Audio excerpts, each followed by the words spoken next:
우리가 서로 다른 삶들을 살고 있기 때문에 우리가 한 주간 어떻게 다 살았는지, 어떤 인생을 살고 계시는지, 어떤 하루하루를 보내고 계시는지 사실 우리는 다 알 수가 없습니다.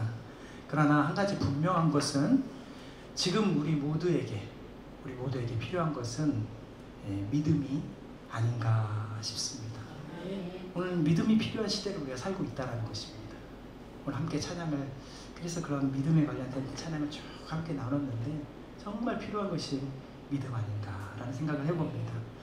텔레비전뿐만 아니라 주변에서 들려오는 여러 가지 세계적인 이 경제적인 위기와 또 우리가 계속 얘기하지만 기후변화로 인하여서 정말 경험하지 못했던, 물론 예전에도 참 더운 날씨도 많았지만 이렇게나 뜨거운 날씨가 또 이렇게 갑작스러운 또 폭우로 인하여서 수많은 사람들이 피해를 보고 지금도 복구가 안 돼가지고 어려움을 받는 많은 분들이 계시는데 그것뿐만 아니라 물가도 정말 이게 어떻게 할 수 없는 그런 엄청난 물가뿐만 아니라 또 그것뿐만 아니라 불확실한 미래 속에서 앞에 일을 결정하고 살아가야 되는 우리 앞이 보이지 않는다.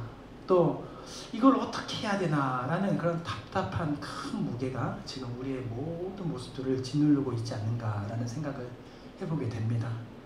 저도 어느 때보다도 지난 한 주간의 시간이 참 어려웠습니다.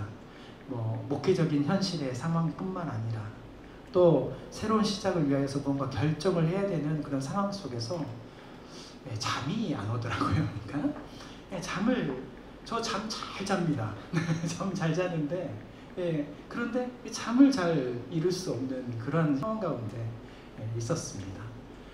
그렇게 시간들을 보내고 있는 가운데 며칠 전에 그렇게 밤잠을 못 이루면서 이렇게 비몽사몽간에 아침에 나와서 다 책상에 앉는데 주황색 책자 하나를 제 책상 위에 이렇게 놓여 있는 것을 보게 되었습니다. 뭔가 봤더니 아마도 저희 아내가 조금이라도 저에게 좀 도움이 되라고 하는 마음에서 책을 하나 내려놓은 것 같습니다. 자, 그 책은 자기개발 멘토이자 수많은 청년들에게 동기부여를 했던 강연자인 록 다이어리라는 사람이 쓴 행동은 불안을 이긴다라는 책이었습니다. 행동은 불안을 이긴다. 마치 저에게 너 보라는 듯이 그렇게 제 마음을 꿰뚫어보는 듯한 책 제목이었어요. 그래서 참 매력적인 책이어서 그 자리에서 바로 책을 펼쳐가지고 한번 몸은 피곤했지만 한번 읽어봤습니다. 책 내용은 제목에서도 알 수 있듯이 지나간 과거와 또 앞에 있는 현실의 어려움 속에 얽매여 있는 이런 모든 상황 속에서 얽매여 있다 보니까 아직 다가오지 않는 미래의 그런 막연한 두려움과 또 망설이는 사람들에게 지금 그 불안과 염려를 이기는 길은 다름이 아닌 작은 행동을 시작하는 데 있다라고 말해주는 책이었습니다. 그 불안과 염려를 이기는 것은 작은 행동을 시작해야만이 이길 수 있다라는 이야기인 거죠. 생각과 말로 하는 그런 불안과 염려에 있지 말고 작은 행동을 시작함으로 인하여서 그 불안과 염려는 하나씩 사라지고 또 점점 내가 원하는 삶에 더 가까워진다라는 그런 책의 내용들이 전체적으로 이렇게 담겨져 있었습니다. 어쩌면은 당연한 말이기도 하지만 이상하게도 저를 새롭게 깨우치는 하나님의 음성처럼 들리는 책이었었습니다. 제가 이 구체적인 내용들 부분을 다 설명할 수가 없어서 우리가 어떻게 해야 작은 행동들을 할 수 있는가에 대한 이야기들을 여러 가지 이야기가 나오는데 그 중에 한 2가지 정도만 여러분과 함께 좀 나눠보려고 합니다. 첫 번째가 방향이라는 방향, 내면의 GPS를 설정하라 라는 이런 장의 내용이 있었었는데 이 미래 목표를 설정하되 10년 후 또는 3년 후 어쩌면은 심지어 당장 내일의 상황까지 염려하지 말고 마치 이 밤길에 운전을 하다 보면은 그 헤드라이터가 전조등이 켜져 있는 한 100m, 200m의 거리를 비추고 있는데 그것을 집중해 하다가 잘 가다 보면 또 다른 100m가 비춰지고 또 다른 100m가 비춰짐으로 인하여서 우리가 원하는 방향과 우리가 원하는 목적지에 도착할 수 있다라는 그런 이야기입니다. 그렇게 100m가 이어지다 보면은 그렇게 하루의 상황들을 최선을 다해서 살다 보면 그렇게 조금씩 발전하면서 살 수 있다라고 오늘 그 내용에서 말해주는 것이죠. 특별히 오늘 하루를 최선을 다해서 또 그렇게 살고 내일을 맞이하는 그런 내일이 오늘보다 더 성장하고 특별한 내일을 맞이할 수 있게 하는 구체적인 행동들이 있었는데 그것을 어떻게 표현을 하냐면 시작하고 멈추고 계속하기라는 방법이라는 거예요. 같이 한번 해볼까요? 시작하고 멈추고 계속하기. 이게 방법이라는 거예요. 오늘 하루 또는 일주일의 일들을 시작하라는 것이에요. 어떤 특별한 일들, 작은 일이라도 시작을 해라. 그리고 오늘 또는 이번 주에 멈춰야 될 것들을 멈추게 하는 거예요. 시작하는 것 동시에 이것은 멈춰야 되겠어 라는 것을 멈추고 또다시 오늘 계속해야 될 것들에 대해서 계속하는 것. 이게 방법이라는 거예요. 너무 쉬운 방법인가요? 저는 참 너무 그렇지만 그렇게 구체적으로 말로 시작하고 멈추고 계속하기라는 것으로 다 이렇게 정리가 되니까 저에게는 그렇게 많이 와닿던 내용이었었습니다. 이렇게 시작하고 멈추고 계속하기를 매일같이 실천하는 작은 행동들을 통하여서 작은 변화를 이뤄내고 그 작은 변화가 쌓이면 큰 성공을 이룰 수 있다라는 것입니다. 두 번째로 습관, 행동의 자동화의 패턴을 만드는 법이라는 이런 장이 내용이 좀 있었었는데 그 내용을 이렇게 보니까 작지만 좋은 습관을 조금씩 하나씩 쌓다 보면은 자기도 모르게 성공을 한다는 거예요. 이 다리가 이렇게 멋진 아치형 다리가 있는데 그 아치형과 같은 다리, 그런 아름다운 생활을 유지하는 것 가운데서 가장 중요한 것은 한 가지 중요한 습관이 하나 있는데 그게 쐐기돌 습관이라고 표현하는 거예요. 쐐기돌. 모든 다 습관들이 중요하지만 이것을 유지하기 위해서 가장 중심이 되는 쐐기돌 습관 하나를 잘 유지해야 된다. 그것을 잘 깨닫고 그것을 유지해야 된다는 것을 말을 해주는 거예요. 그래서 이 책에서 이 쐐기돌 습관이라고 표현하는 것 중에 예시 중에 아침에 일찍 일어나기라는 것부터 이게 일찍 일어나고로 인하여서 모든 것들이 이제 이루어진다라는 이야기인데 제가 그 예 말고 목회자니까 우리에게 쐐기돌 습관은 무엇이 될 수 있을까라는 것을 좀 생각을 해보게 되었습니다. 물론 한 분 한 분들에게 다 다른 상황이겠지만 그래도 이 목회자로서 여러분들의 가운데 좀 구체적으로 이 쐐기돌 습관 하나를 좀 제시하면 참 좋겠다. 그런데 이 책에서 중요한 것은 어떻게 말을 하냐면 습관이 너무 무리하거나 과하면 절대 습관으로 되어지지 않으니까 쉬어야 된다는 것을 얘기를 해주는 거예요. 그래서 제가 곰곰이 생각해 보니까 여러분 가운데서도 이렇게 할 수 있겠다라는 생각을 좀 해봤습니다. 그게 111 습관이라는 거예요. 111 습관. 이런 거예요. 첫 번째, 하루에 한 번이라도 말씀을 읽기. 이 한 번이라고 하니까 한 장 또는 이렇게 많이 읽어도 좋겠지만 한 문장의 말씀이라도 내가 한번 읽어야 되겠다 이런 마음을 가지고 성경 말씀 한 문장이라도 읽어야 되겠다 라는 생각을 가지고 하다 보면 좋은 습관이 되지 않을까라는 생각을 한 거예요. 또 두 번째, 하루에 한 번이라도 기도하기라는 거예요. 1분 기도도 좋고 10분 기도면 더 좋고 하루에 1시간이면 역사가 일어날 줄 믿습니다. 이런 거예요. 하루에 한 번이라도 기도하기. 1분이라도 기도해야 되겠다. 순간이라도 느헤미야처럼 하늘의 하나님께 묵도하고 라면서 순간적으로 기도하는 그런 느헤미야의 같은 기도처럼 내가 그런 기도라도 해야 되겠다. 쭉 하면서 하루에 한 번. 또 하루에 한 번이라도 감사하기. 혼자 감사하면 좋고요. 둘이 손잡고 감사하면 더 좋고 여럿이 모여서 감사하면 행복이 넘칠 줄 믿습니다. 네. 가족들이 함께 모여서 오늘의 감사의 내용들을 함께 나누는 거예요. 얼마나 좋겠습니까? 그러면 이것도 감사, 저것도 감사. 왜 문제가 없겠어요? 왜 어려움이 없겠어요? 그렇지만 감사를 찾다 보면 그 감사가 모든 어려움들을 덮을 줄 믿습니다. 그렇게 역사가 일어나는 것이에요. 이 112 습관이 뭐 많은 목회자 가운데서 비슷하게도 얘기하겠지만 쉽잖아요. 네. 쉽죠? 한 문장 읽으라니까요. 말씀 한 문장. 한 번 기도하라니까요. 그리고 한 번 감사. 112 습관을 여러분들 가운데 한번 보여드립니다. 같이 함께 좋은 실천의 계기가 되어보기를 소망합니다. 그래서 이런 책들을 이렇게 이 책을 이렇게 읽으면서 문득 저에게 다가온 하나님 말씀이 있었습니다. 그 말씀이 야고보서 2장 14절 말씀. 형제들아, 만일 사람이 믿음이 있노라 하고 행함이 없으면 무슨 유익이 있으리요. 또 야고보서 2장 17절 말씀. 이와 같이 행함이 없는 믿음은 그 자체가 죽은 것이라 라고 이렇게 말을 하는 거예요. 마치 저에게 주신 말씀이에요. 믿음이 없는 목사여 행동하라.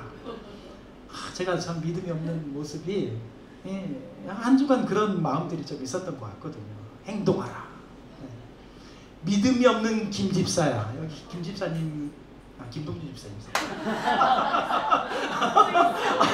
제가 염려해 두고 말한 건 아닙니다. 나는 김씨가 없는, 내가 사실 누구를 한 명 생각했는데 그분이 오늘 안 올 수도 있겠다 생각하셨는데 오면 더 좋고 말 생각했는데 김동준 집사님 계셨구나. 아무튼 그러면은 믿음이 없는 최권사요 움직여라. 여기 최 집사님 계십니까? 아무튼 하나님께서 그렇게 말씀해 주신 것 같아요. 믿음이란 막연한 개념이 아니라 실제적인 행동으로 증명되는 삶을, 그런 태도를 말합니다. 그래서 진짜 믿으면 어떻게 해요? 움직입니다. 진짜 믿는다면 한 걸음 나아가는 거예요. 진짜 믿는다면 비록 앞이 보이지 않아도 우리 삶 속에서 행동을 하게 됩니다. 이게 바로 믿음의 사람의 모습인 것입니다. 오늘 본문 속에 중풍병자와 네 친구의 이야기가 나옵니다. 비록 육신은 침상에 누워있고 가야 할 길은 사람들로 인해서 막혔지만 믿음으로 움직였습니다. 믿음으로 행동했습니다. 본문 5절 말씀에 이렇게 보면은 예수께서 그들의 믿음을 보시고 라고 이렇게 말씀하시는데, 그 말씀처럼 예수님께서는 그의 모습을 본 거예요. 믿음의 행동과 믿음의 발걸음을 보게 된 것입니다. 그 작은 행동이었지만 그 안에 있는 큰 믿음을 보셨다라고 하나님께서 말씀해 주십니다. 지금 우리가 사는 이 시대야말로 믿음이 말로만 머물러 있어서는 안 되는 시대입니다. 믿음이 있습니다 라고 하는 그런 고백만이 있어서가 아니고요, 이것을 현실 속에서, 그것이 현실 속으로 행동이 되어질 때 이 모든 현실의 어려움을 이겨낼 수 있는 줄 믿습니다. 믿음이 움직여야 할 때입니다. 우리를 짓누르고 있는 두려움과 불안을 이기는 길은 이 예수님을 향한 믿음의 행동, 믿음의 발걸음, 믿음의 실천을 시작하는 것인 줄 믿습니다. 그래서 오늘 본문 말씀을 통해서 이 중풍병자와 내 친구들은 어떤 행동들, 믿음의 행동들을 했는지, 어떤 그런 믿음의 행동들을 통하여서 그런 기적의 역사를 맛보게 되었는지 오늘 말씀을 살펴보면서 믿음의 시간, 한 걸음을 내딛는 시간이 되기를 소망합니다.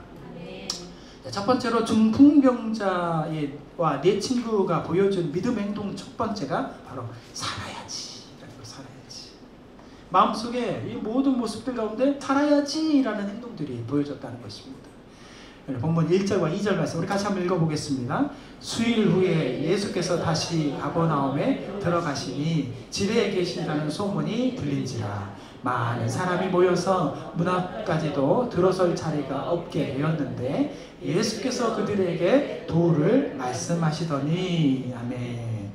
오늘 이야기는 중풍병자와 사실 그 네 친구, 친구라고 표현되어 있지 않지만 사람이라고 표현되어 있지만 그를 사랑하는 친구인 것 같아요. 제가 생각하기에는 친구의 이야기. 이 중풍병자에게 가장 시급한 문제는 마비된 육신을 치료하는 거였습니다. 당장 움직일 수가 없고, 그래서 움직일 수가 없으니까 물도 먹을 것도 스스로 해결할 수 없는 그런 생존의 문제가 걸린 것이었죠. 그와 함께하는 친구들, 주변 사람들이 그것을 보면서 얼마나 안타까웠겠습니까?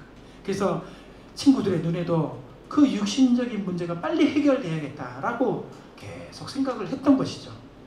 그런데 놀랍게도 오늘 말씀 5절 말씀에 보니까 예수님께서는 그의 육신의 병을 먼저 고치시기 전에 뭐라고 말씀하셨냐면 내 죄 사함을 받았느니라 라고 먼저 선포하셨습니다. 육신의 병을 고치신 게 먼저가 아니고 죄 사함을 먼저 고치신 거죠. 왜냐하면 예수님은 이 땅에 궁극적으로 오신 이유는 병의 그 육체의 병들을 고치시는 것도 있겠지만 그것을 넘어서서 죄 사슬에 묶여있는 영혼을 살리시기 위해서, 우리의 영혼을 살리기 위하여서, 구원하시기 위하여서 오신 것인 줄 믿습니다. 예수님께서 그렇게 오셨기 때문에 그래서 육신의 치료에 앞서서 죄 사함을 받았느니라는 그 말씀을 통하여서 영혼의 치료를 먼저 한 것이죠. 중풍병자의 근본적인 원인인 그런 영혼의 치료를 통하여서 육신의 치료가 이루어지고 그렇게 다시 새로운 인생의 순간을 맞이할 수 있게 하기 때문인 줄 믿습니다. 예수님께서는 그런 마음들이 있으셨다는 거죠. 우리는 살아야 합니다. 그런데 여기서 말하는 살아야 한다라는 것은 단지 숨쉬고 그렇게 또 육체적으로 건강하게 살아야 된다라는 것은 그런 것만이 아니고 영혼의 생명이 우리 가운데 가득히 생명으로 살아나는 역사가 일어나는 우리의 모습들이 있어야 된다는 것을 말씀해 주시는 거예요. 살아야 된다는 것은 육체만이 아니고 영혼이 살아야 된다는 것을 말씀하십니다. 육체의 치료는 잠시 잠깐 이 땅에서 사는 것이고, 믿으시죠? 네. 영혼의 치료는, 그런 죄 사함은 영원한 생명으로 나아가게 하시고 영원한 생명으로 살게 하는 것이기 때문인 것인 줄 믿습니다. 그럼 영혼 치료가 먼저인 것이죠. 중풍병자는 비록 전신이 마비된 채 누워 있었지만 그의 마음속에 깊은 곳에서는 살고 싶다. 그런데 그런 몸이 움직이고 또 육체적인 모든 어려움들을, 갈망들을 해결하는 것을 넘어서서 어쩌면 그의 마음속에 그런 존재적인 의미 있는 삶에 대한, 영원히 사는 것에 대한 갈급함이 그 마음속에 있었다는 것입니다. 그것을 예수님께서 보신 거죠.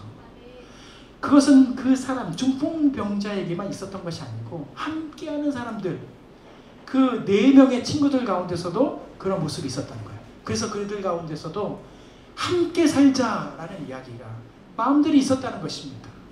그런 믿음의 선포를 통하여서 예수님께서는 함께 믿음을 보시고 그들의 믿음을 보시고 라고 얘기한 거예요. 중풍병자의 믿음을 보시고, 또는 4사람의 믿음을 보시고가 아니고 그들의 믿음을 보시고 함께하는 사람들의 믿음을 보셨다라는 것을 말씀해 주시는 것입니다. 세상은 끊임없이 육체적인 삶의 문제만을 강조합니다. 성공해야지, 돈을 벌어야지, 엄청 중요합니다. 그런데 그것만이 아닌 거예요. 세상에서 어떻게든 살아남아야지 라는 그것만 외치는 것이 다가 아니라는 것을 오늘 말씀을 통해서 말씀해 주시는 거예요.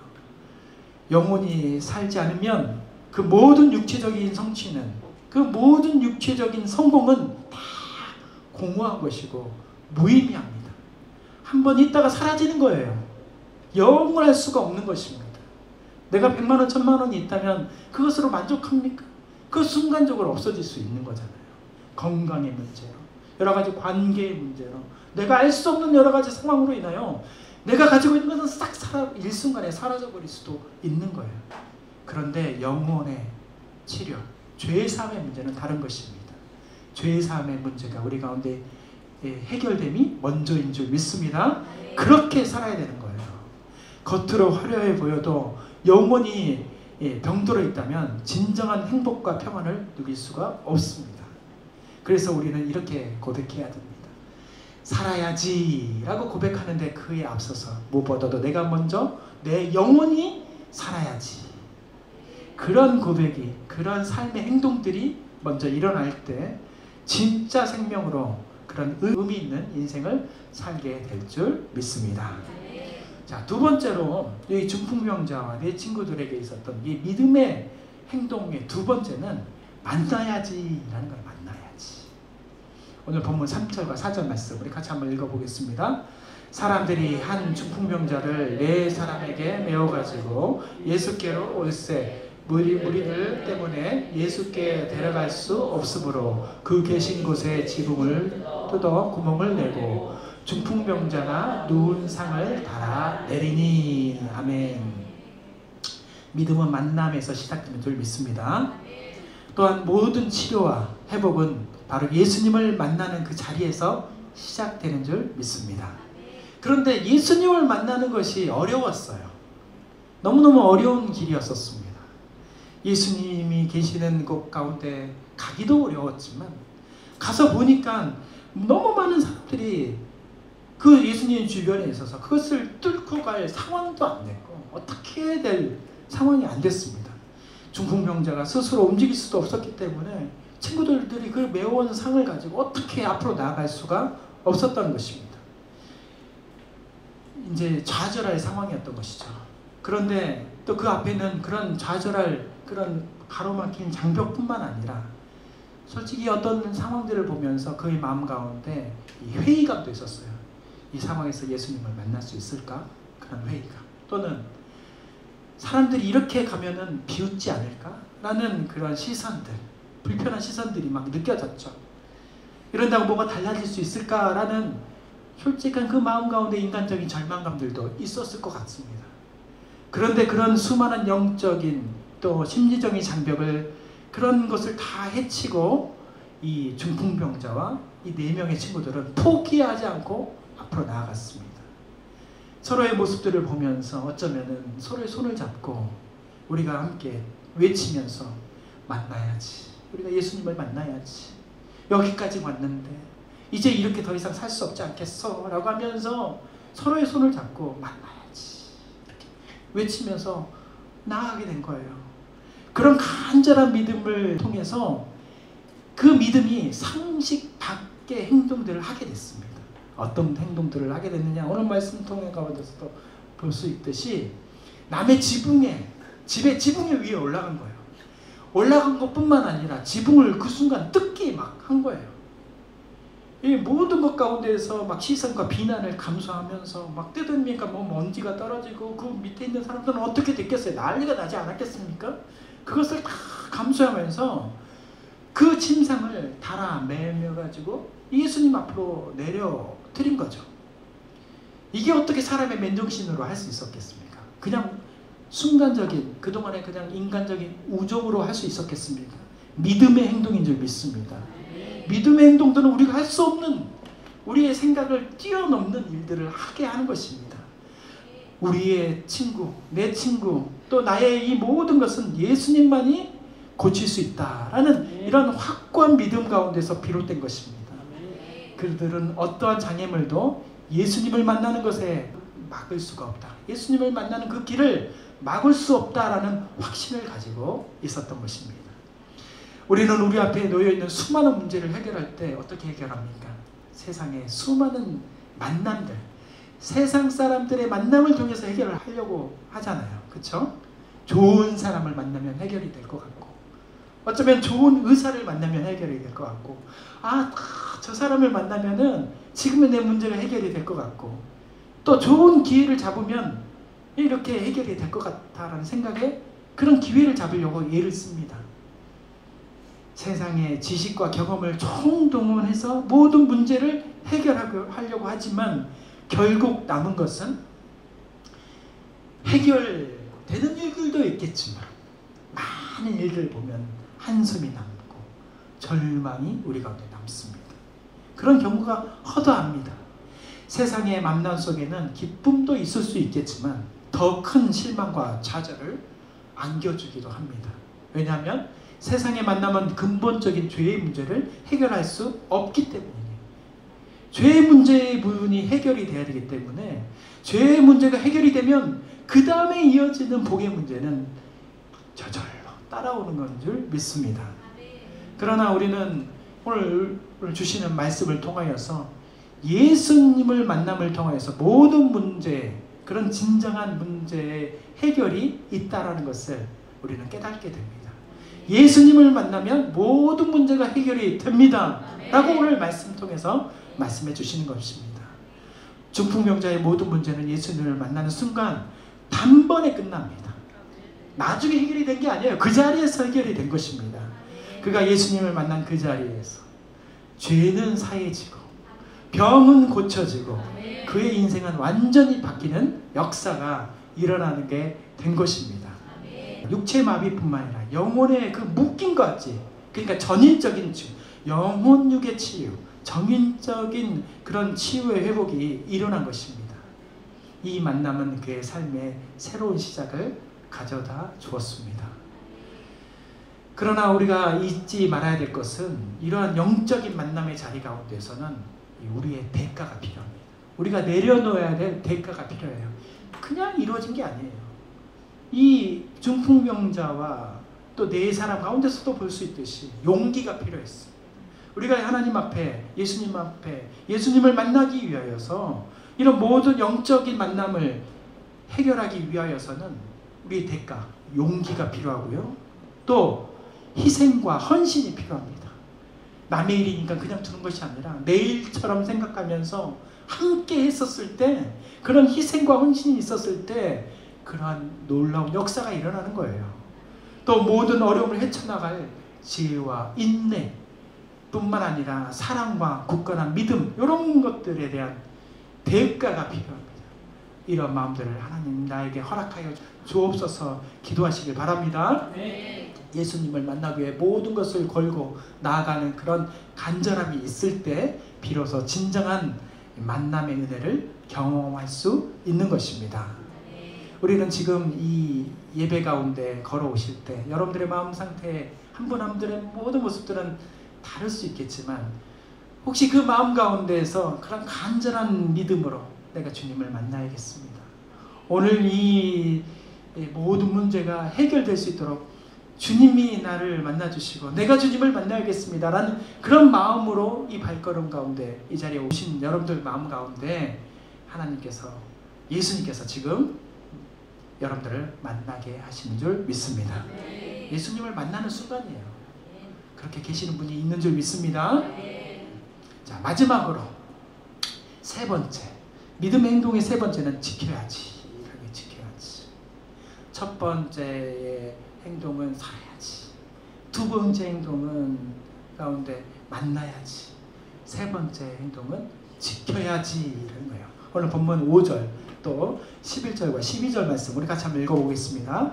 예수께서 그들의 믿음을 보시고 중풍병자에게 이르시되 작은 자야 내 죄의 사함을 받았느니라 하시니 내가 내게 이르노니 일어나 내 상을 가지고 집으로 가라 하시니 그가 일어나 곧 상을 가지고 모든 사람 앞에서 나아가거늘 그들이 다 놀라 하나님께 영광을 돌리며 이르되 우리가 이런 일을 도무지 보지 못하였다 하더라. 아멘. 내가 내게 이르노니 일어나 내 상을 가지고 집으로 가라. 이 예수님의 음성입니다. 중풍병자가 이 예수님의 음성에 따라서 벌떡 일어나서 자기의 상을, 자기가 누웠던 그 침상을 들고 사람들 앞에서 걸어 나간 것이죠. 그런 역사가 지금 일어난 줄 믿습니다. 네. 여러분들 가운데 믿음으로 고백할 때 중풍병자에게도 일어나는데 오늘 이렇게 믿음으로 고백하는 우리 가운데 왜 일어나지 않겠습니까? 네. 여러분들의 마음속에 있는 그 모든 문제, 모든 걱정과 근심과 염려 예수님께서 지금 치료하고 계신 줄 믿습니다. 네. 아무튼 그렇게 절망과 고통의 침상 속에 있었던 그런 자신의 그런 모든 모습들 있었던 그런 중풍병자, 내가 고쳐지겠어? 나는 이렇게 평생 살아야 되지 않겠어? 라고 그렇게 살았던 중풍병자 가운데 하나님께서, 예수님께서 말씀하시니까 과거의 자신을 뒤로하고 새롭게 일어선 기적의 증인이 되었고 하나님의 영광을 온 세상에 드러내는 살아있는 복음의 통로가 되었습니다. 네. 성경 말씀은 이 이후에 중풍병자와 네 사람이 어떻게 살았더라 라고 성경 말씀에는 나오지는 않지만 우리는 충분히 짐작할 수 있습니다. 특별히 이 중풍병자가 어디 가든지 어느 곳에 있든지 예수님이 나를 고쳐주셨지 라는 생각하지 않았겠습니까? 내가 이렇게 살 수밖에 없었을 텐데 내가 이렇게 예수님께서 나를 이렇게 고쳐주셨다 라는 그런 고백을 살고 그런 고백을 간증하면서 아마 살지 않았을까라는 생각을 해봅니다. 뿐만 아니라 그 중풍병자가 걸어가는 모습을 보았을 때 동네 사람뿐만 아니라 그 소문이 소문을 타서 많은 곳에 가면서 그 사람이 다니는 곳마다 그 뒷모습을 볼 때마다 저 사람이 중풍병자였는데 예수님이 고쳐주셨어. 저렇게 예수님이 고쳐주니까 멀쩡하게 걸어 다니는구나. 새로운 삶을 살게 되는구나. 놀라운 기적의 삶을 살게 되었구나 라고 서로가 서로를 보면서 놀라운 그런 기쁨과 또 경이로움을 깨닫지 않았겠습니까? 그 존재 자체가 복음이자 살아계신 하나님의 증거였습니다. 저는 믿습니다. 그래서 그 중풍병자가 그 받은 은혜를 그저 누리는 인생만이 아니고 앞으로 어떤 상황 속에서도 그 받은 은혜를 내가 굳건히 지켜야겠다. 예수님의 말씀 가운데 살아야 되겠다. 하나님의 말씀 가운데 살아야 되겠다. 그렇게 자기의 그런 신앙을 지키는 인생이 되지 않았을까라는 생각을 해보게 되고요. 그것뿐만 아니라 내가 받은 은혜 당신도 받을 수 있습니다 라고 그렇게 복음을 전하는 전도자의 삶을 살지 않았을까라는 생각을 해보게 됩니다. 우리도 마찬가지입니다. 오늘 우리에게 주신 하나님의 은혜가 있는 줄 믿습니다. 여러분들 가운데 다 하나님의 은혜가 있습니다. 어떻게 나를 이렇게 살게 하시고 어떻게 나에게 이런 가정을 주시고 어떻게 이렇게 이 은혜스러운 별빛교회 교회 앞에 앉아서 함께 예배 드릴 수 있을까? 이건 복 아니에요? 네. 이런 복이 있는 거예요. 그런데 그 복을 그저 나에게 주신 것이다. 또 그렇게 그냥 있는 거 아닌가라고 생각하지 않고 이것을 내가 굳건히 지켜내야 되겠다. 이 믿음, 이 감사의 은혜 지켜내야겠다라는 생각을 하면서 우리는 살아야 될 줄 믿습니다. 진정한 믿음은 우리가 받은 은혜를 소중히 간직하고 그 은혜 안에서 계속해서 살면서 나아가서 그 믿음을 세상에 담대히 전하는 것이 바로 믿음의 사람, 예수 그리스도를 믿는 그리스도인들인 줄 믿습니다. 믿음은 영광의 흔적을 남깁니다. 여러분들이 가는 곳마다 하나님의 영광이 드러날 줄 믿습니다. 여러분들 하는 곳마다 놀라운 기적의 역사가 일어날 것입니다. 나는 이게 기적인지를 몰라도 모든 세상 사람들이 봤을 때 그거는 기적인 거예요. 그런 역사가 일어날 것입니다. 뿐만 아니라 믿음은 감사의 소리를 퍼뜨리게 될 줄 믿습니다.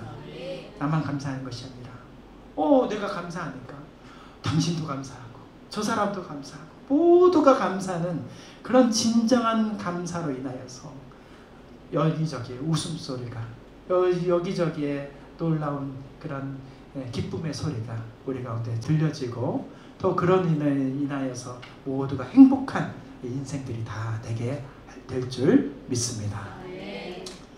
저는 언젠가 몇 년 전에 이 JTBC 이 방송 싱어게인이라는 그 음악 방송 있잖아요.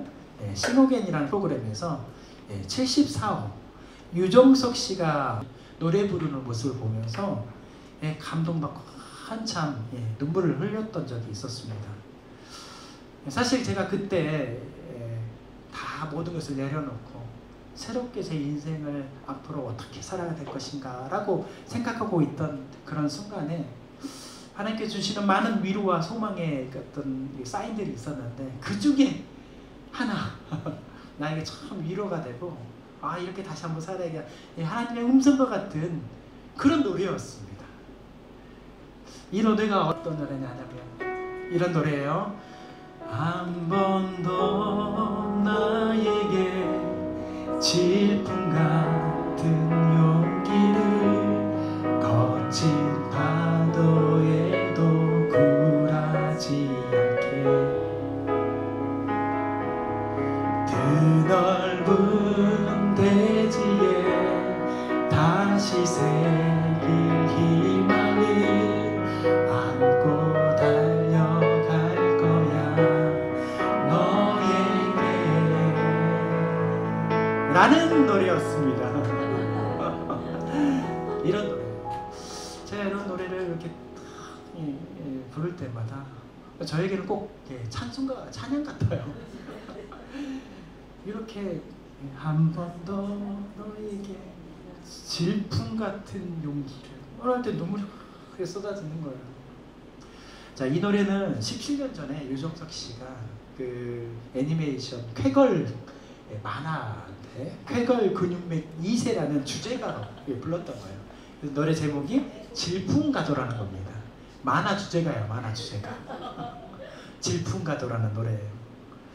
당시는 이게 만화 주제가였기 때문에 큰 인기를 사실은 누리지를 못했어요. 그런데 시간이 흘러서 이 만화 주제가가 스포츠 경기장 응원가로 이렇게 불리기 시작하고, 그러다 보니까 이게 많은 사람들이 막 좋아가지고, 이것이 이제 유튜브, 대유튜브 시대를 맞이해서 많은 사람들이 이제 이것을 커버곡으로 유명한 사람들이 부르기 시작했습니다. 그래가지고 이 노래가 엄청 유명해졌어요. 그래서 지난 2023년 JTBC 싱어게인 방송에서 OST죠. 만화 주제가니까 OST죠. 74호의 이름으로 17년 만에 다시 나와서 노래를 부를 기회를 잡고 다시 노래를 불렀더니 많은 사람들이 주목하기 시작했습니다. 아, 이 노래가 이 사람이었구나. 그런데 그 한 번 하다가 이렇게 그 유명한 상황들, 인기를 얻을 수 있는 그런 모든 상황들 다시 한번 그 기회를 잡았는데 딱 한 번 노래 부르고 다시 그 노래를, 다른 노래를 부를 수가 없었습니다. 왜냐하면 건강에 문제가 있었습니다. 한번 밀려온 여러 가지의 그런 상황들, 그 17년 사이에 수많은 일들이 있었는데, 먼저는 누나가 갑자기 식도암의 선고를 받아가지고 옆에서 누나를 병간호를 했었어요. 그 누나의 식도암의 소식 때문이었는지 아버지가 갑작스럽게 세상을 떠나게 된 거예요. 그 누나와 또 자기 딸이죠. 딸과 자기 남편이 돌아간 것을, 모습을 이렇게 죽은 것을 보고 이 어머니가 충격을 받아가지고 파킨슨병에 걸리게 된 거예요. 온 집안이 쑥대밭이 된 것입니다. 이런 여러 가지 충격 가운데서 자신도 우울증과 손과 발이 마비되는 증상이 오게 된 것입니다. 그런 상황 가운데서 모든 것을 포기하고 잠적하면서 생활하다가 이 용기를 내서 세상에 다시 나와가지고 자기가 가장 좋아하고 가장 사랑했던 그런 노래 부르는 것, 그 노래 부르는 그 자리에 어떻게 해가지고 이 자리에 오디션 경연장에 서게 된 거예요. 그래서 이 노래를 다 부르게 됐는데, 한 번 불렀는데 그 다음에 다시 이 손과 발이 저리는 현상 때문에 경연을 해야 되기 때문에 2차, 3차, 4차 하면서 사람 대결해야 되고 막 하는 거기 때문에 여러 가지 상황들 때문에 더 이상 노래를 부르지 못하고 포기하게 되었습니다. 그런데 제가 소식을 들어보니까 지금은 부를 수가 없지만 그 포기하는 부분들을 이제는 포기하지 않고 가사처럼 한 번 더 나에게 질풍 같은 용기를, 이 가사 내용처럼 자신은 꿈을 포기하지 않고 더 노력해서 다시 노래 부르기를 꿈꾸고 있습니다 라고 하는 소식을 듣게 되었습니다. 사랑하는 성도 여러분, 우리에게도 이렇게 그런 어려운 순간들이 있습니다. 질풍과 같은 시기들이 있습니다. 어떻게 해야 될지 모르는 상황들이 있습니다. 내 힘으로는 도저히 안 되는 그런 현실들이 내 앞에 놓여 있기도 합니다. 또 이 세상에 꼭 나만 살고 있는 것 같아요. 다 행복하고 다 웃고 있고 다 그렇게 잘 살고 있는 것 같은데 왜 나만 이렇게 살고 있지? 왜 나만 이렇게 어렵게 살고 있지? 그럼에도 하나님께서 우리 가운데 말씀해 주십니다. 살아야지, 만나야지, 지켜야지. 이 믿음의 행동들을 통하여서 다시 우리의 모든 모습들, 우리의 믿음을 예수님께서는 바라보고 계시는 줄 믿습니다. 한 번 더 나에게 질풍 같은 용기를, 이러한 가사의 노래말 가사처럼 여러분들 가운데 새로운 희망과 새로운 소망과 새로운 용기를 통하여서 이렇게 믿음으로 살아가시는 저와 여러분들이 다 되시길 주님의 이름으로 축원합니다. 기도하겠습니다.